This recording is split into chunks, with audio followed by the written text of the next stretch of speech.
I was reading a passage in the Psalms, and it reminded me of this season that we're in right now, the Thanksgiving season. And this particular passage talks about our dependence on God. It's in Psalm 42. Psalm 42 is that section that talks about like a deer running through the woods that just wants that drink of water, that has to have that drink of water for sustenance.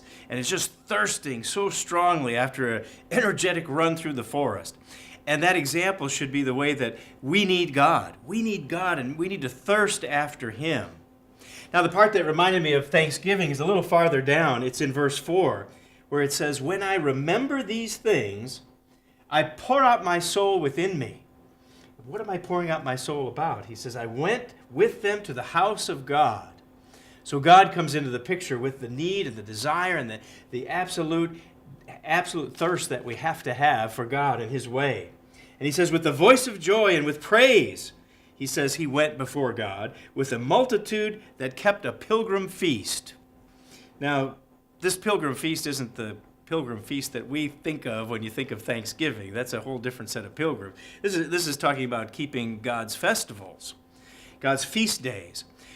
But at this Thanksgiving time, when we think of pilgrims, and we think of turkeys, and we think of all those kinds of things, let's always remember that we need God.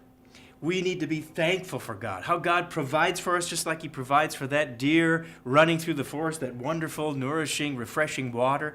God provides for us as well. And so at this Thanksgiving time, let's truly be thankful and remember those things. And let's take some time during this Thanksgiving season to recount those things as we remember God's presence in our life. What better way to truly be thankful? That's BT Daily. We'll see you next time.